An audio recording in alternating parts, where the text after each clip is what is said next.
Wave water and amusement park, Kakkadampoyil, Valamthode, Malappuram. ഹോട്ടലുകളുടെ പ്രവർത്തനം തടസ്സപ്പെടാതിരിക്കാൻ ഗ്യാസ് വിതരണത്തിൽ മുൻഗണന നൽകണമെന്ന് hotel and restaurant association Nilambur unit ഭാരവാഹികൾ വാർത്താസമ്മേളനത്തിൽ ആവശ്യപ്പെട്ടു. നിലമ്പൂരിലും ഹോട്ടലുകൾ പ്രതിസന്ധി നേരിടുന്നുണ്ടെന്നും സർക്കാർ തലത്തിൽ അടിയന്തര നടപടികൾ വേണമെന്നും ഭാരവാഹികൾ ആവശ്യപ്പെട്ടു. നിലമ്പൂരിൽ പുലർച്ചെ മുതൽ യാത്രക്കാർ കൂടുതലായെത്തുന്ന ടൗണാണ്. രാജറാണിയിൽ വന്നിറങ്ങി വയനാട്, നീലഗിരി ഭാഗങ്ങളിലേക്കും ജില്ലയുടെ വിവിധ ഭാഗങ്ങളിലേക്കും പോകുന്നവർ ഭക്ഷണത്തിനും മറ്റു പ്രാഥമിക ആവശ്യങ്ങൾക്കും ഹോട്ടലുകളെയാണ് ആശ്രയിക്കുന്നത്. അതുകൊണ്ട് തന്നെ ഹോട്ടലുകളുടെ പ്രവർത്തനം തടസ്സപ്പെടുന്നത് ഏറെ പേരെയാണ് ബാധിക്കുക. ഇന്ധന ലഭ്യത കുറഞ്ഞ നിലവിലെ സാഹചര്യത്തിൽ ഹോട്ടലുകളെ അവശ്യ സർവീസിൽ ഉൾപ്പെടുത്തി ഇന്ധനം എത്തിക്കുന്നതിന് അനുമതി നൽകണമെന്നും ഭാരവാഹികൾ പറഞ്ഞു.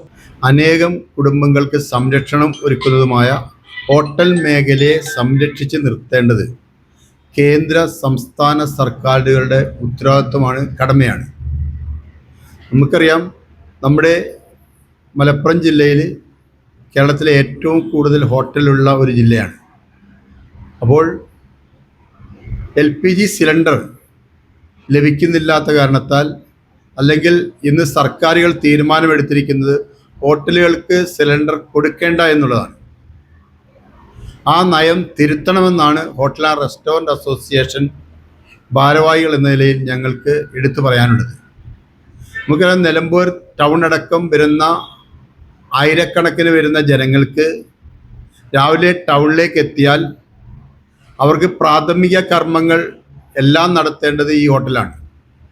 നിലമ്പൂരിൽ തിരുവനന്തപുരത്തു നിന്നും രാജറാണി ട്രെയിൻ വെളുപ്പിന് നിലമ്പൂർ വന്നാൽ ഇവിടെ നിന്നും ഗൂഡല്ലൂരിലേക്കും അതേപോലെ തന്നെ ബത്തേരിയിലേക്കും മഞ്ചേരിയിലേക്കും ഒക്കെ പോകേണ്ട അനേകം യാത്രക്കാർ നിലമ്പൂരിലുള്ള ഹോട്ടലുകളെയാണ് പ്രാഥമിക കർമ്മങ്ങൾ നടത്താൻ വേണ്ടി അവർ കണ്ടെത്തുന്നത്. അപ്പോൾ നിലമ്പൂരിലുള്ള അല്ലെങ്കിൽ ഹോട്ടലുകൾക്ക് ഗ്യാസ് സിലിണ്ടർ കിട്ടാത്ത ഒരവസ്ഥ വന്നാൽ ഇത് വ്യാപകമായിട്ടുള്ള ഒരു ദുരന്തം തന്നെയാണ് എന്ന് പറയാതിരിക്കാൻ സാധിക്കുകയില്ല. ഞാൻ നേരത്തെ പറഞ്ഞതുപോലെ ആയിരക്കണക്കിന് കുടുംബങ്ങൾ, ഒരു ഹോട്ടൽ എന്ന് പറഞ്ഞിട്ടുണ്ടെങ്കിൽ ഏകദേശം 10 കുടുംബം മുതൽ 50 കുടുംബങ്ങൾ വരെയാണ് മിനിമം ഒരു ഹോട്ടലിൽ ജീവിതമാർഗം കണ്ടെത്തുന്നത്. അത് ഇത്രയും കുടുംബങ്ങൾ, അതോടൊപ്പം മത്സ്യ മാംസ വ്യാപാരം നടത്തുന്ന തൊഴിൽ മേഖലകളിലും പച്ചക്കറി നടത്തുന്ന മേഖലകളിലും എല്ലാം ഈ ഹോട്ടൽ മേഖല അടച്ചിടുന്നതോടുകൂടി ഗ്യാസ് കിട്ടാത്തതിനാൽ പ്രതിസന്ധി നേരിടുകയാണ്. ഇപ്പോൾ കഴിഞ്ഞ ദിവസങ്ങളെല്ലാം നമ്മുടെ നിലമ്പൂർ പ്രദേശത്തായിരുന്നാലും ഏകദേശം 50% ഹോട്ടലുകൾ ഇപ്പോൾ അടഞ്ഞു കിടക്കുകയാണ്. നമുക്കറിയാം, ഇപ്പോൾ ഈ റംസാൻ മാസമായതുകൊണ്ട്, നോയമ്പ് കാലമായതുകൊണ്ടും നിലമ്പൂരിലുള്ള 50% ഹോട്ടലുകൾ അടഞ്ഞു കിടക്കുന്നത് കൊണ്ടാണ് ഇപ്പോൾ തുറന്ന് പ്രവർത്തിക്കുന്ന ഹോട്ടലുകൾക്ക് പോലും ഗ്യാസ് കുറ്റി ലഭിച്ചുകൊണ്ടിരിക്കുക. ഈ റംസാൻ മാസം കഴിഞ്ഞാൽ വരുന്ന ഒരാഴ്ച കഴിയുന്നതോടെ എല്ലാ ഹോട്ടലും തുറന്നു കഴിയുമ്പോൾ ഇവിടെ ഗ്യാസ് ലഭിക്കാത്ത ഒരവസ്ഥ വരികയും മുഴുവൻ ഹോട്ടലുകളും അടച്ചിടേണ്ട അവസ്ഥയിലേക്ക് വരും.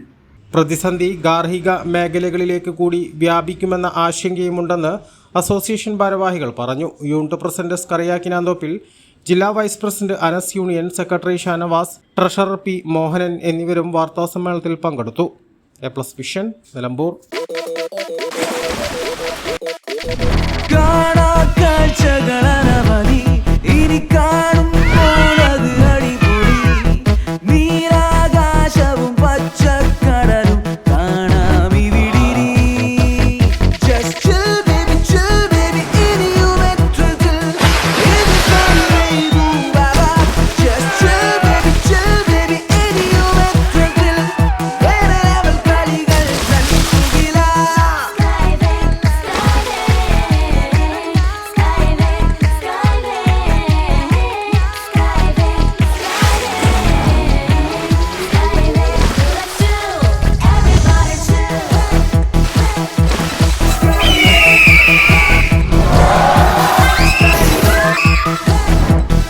അതിരില്ലാത്ത ആഘോഷം, അളവില്ലാത്ത ആനന്ദം. Skywave amusement park, Kakkadampoyil, Malappuram.